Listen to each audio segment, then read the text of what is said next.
எங்கிருந்து நீ வந்தாயோ கோடீஸ்வரா, எங்கள் நெஞ்சினில் நிறைந்து நின்றாயே கோடீஸ்வரா. நிதம் எங்கள் நினைவுகள் உந்தன் அருளலையில் சங்கமம் கோடீஸ்வரா. இது எங்கள் ஆன்ம கீதம் அன்பே கோடீஸ்வரா.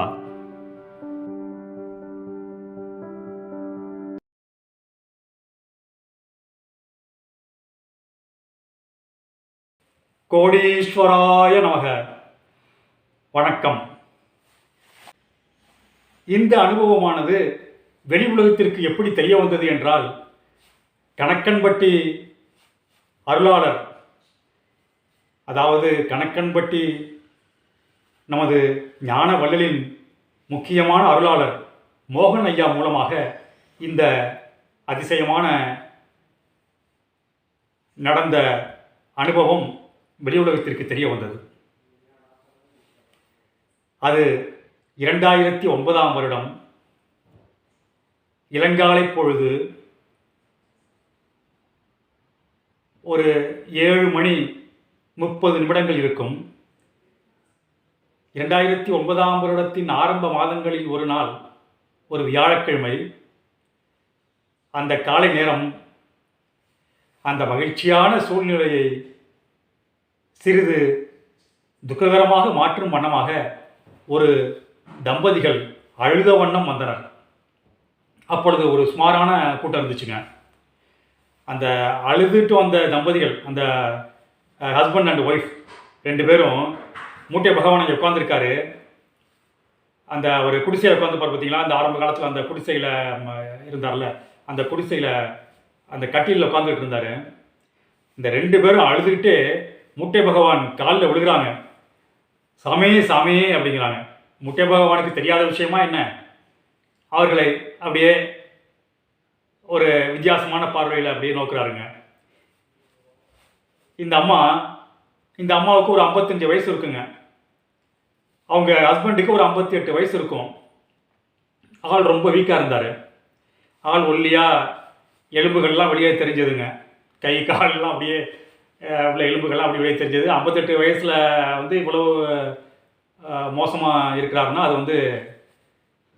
ரொம்ப ரொம்ப ட்ராஜடிங்க அது.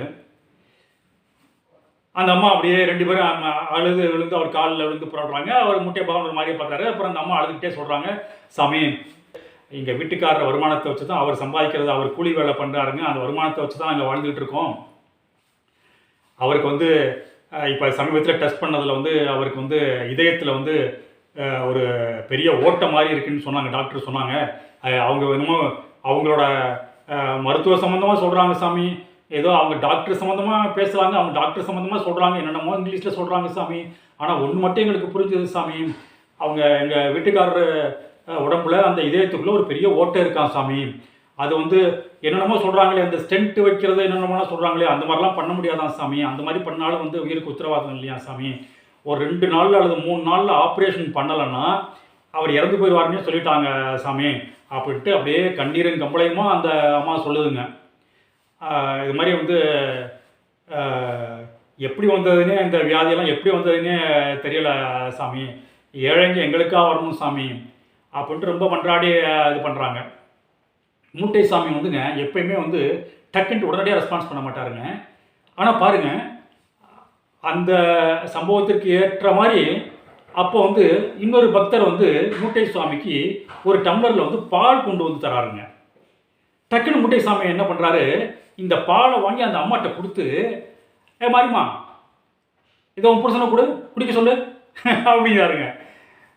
அந்த அம்மாவுக்கு ஒன்றும் இது பண்ணல.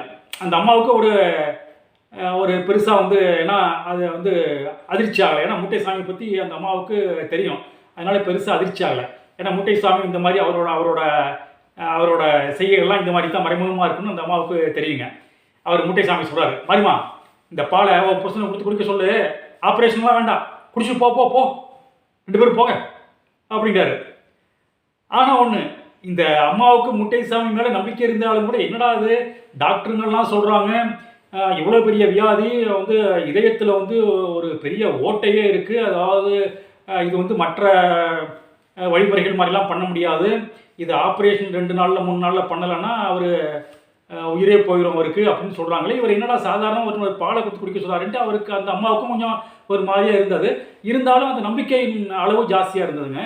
ஆனால் இந்த அம்மாவோட வீட்டுக்காரருக்கு சுத்தமாக நம்பிக்கை இல்லைங்க. ஒரு 1% கூட இந்த வீட்டுக்காரருக்கு, இந்த அம்மாவோட வீட்டுக்காரருக்கு நம்பிக்கை இல்லைங்க. ஆனாலும் அந்த அம்மா டக்குன்ற உடனடியாக அந்த பாலை வாங்கி, எந்த மறுப்பும் சொல்லாமல் அந்த பாலை வாங்கி அவங்க புருஷன்கிட்ட கொடுத்து, இதை குடியா அப்படிங்கிறது. அவங்களாம் புருஷனை வந்து ஒருமையில் தான் பேசுவாங்க. இதை குடியா அப்படின்னா அவர் நம்பிக்கை இல்லாமல் அவர் வந்து ஏதோ ஒரு என்னமோ பெருசாக என்னமோ கஷாயம் குடிக்கிற மாதிரி, என்னமோ ஒரு கெட்ட திரவம் குடிக்கிற மாதிரி அப்படியே வாங்கியிருக்க மாதிரி மூஞ்சி வச்சுட்டு பாலை பாலை மடக்குன்னு குடிச்சாருங்க.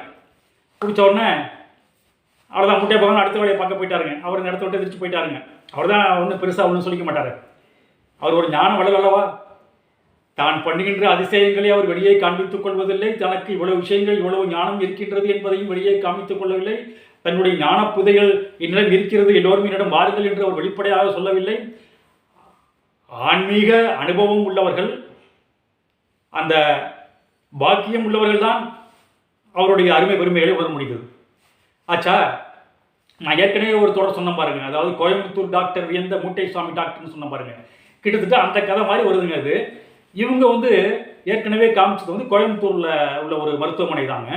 அந்த மருத்துவமனை பேர் வந்து என்னன்னு கேட்டிங்கன்னா, அதாவது சுவாமி விவேகானந்தருக்கு மிகவும் பிரியமான ஒரு மகான் இருக்கார் பார்த்தீங்களா, அந்த மகானோட பேர் உள்ள தாங்க அந்த ஹாஸ்பிட்டல் பேருங்க கோயம்புத்தூரில். இவங்க வந்து மறுநாள் வந்து ஏதாவது மூட்டை சாமியை பார்த்து விடைபட்டுட்டு போன உடனே நைட்டு வீட்டில் தூங்கிட்டு மறுநாள் காலம்புற வழக்கம் போல் அந்த ஹாஸ்பிட்டலில் இப்போ சொன்ன பார்த்தீங்களா, இந்த கோயம்புத்தூரில் அந்த ஹாஸ்பிட்டலில் செக்கப் பண்ணுறதுக்கு போகிறாங்க. அவங்கள்ட்ட பணமும் இல்லை, ஆப்ரேஷன் பண்ணுறதுக்கு பணமும் இல்லை. ஆப்ரேஷன் பண்ணுறதுக்குரிய பக்குவத்தோடு போகலனாலும் கூட டாக்டர்கிட்ட விசாரிக்கிறதுக்காக, டெஸ்ட் பண்ணுறதுக்காக போகிறாங்க. அந்த ஹாஸ்பிட்டலில் வந்து இந்த மருத்துவ செலவுகள்லாம், அந்த எக்ஸ்ரே எடுக்கிறது, அந்த இசிஜி எடுக்கிறது மற்றும் இந்த இதய பரிசோதனைகள் பண்ணுறதெல்லாம் வந்து செலவு வந்து ரொம்ப கம்மியாக தாங்க வரும். அது வந்து ஒரு அதாவது ஒரு தர்ம காரியம் மாதிரி பண்ணுவாங்க. அதாவது ஏழைகள்னால் அந்த கட்ட வேண்டிய பணத்தில் கொஞ்சம் சலுகை கொடுப்பாங்க. அதனால் அந்த பணத்தை கொடுத்து அந்தந்த சம்மந்தப்பட்ட டெஸ்ட்லாம் பண்ணி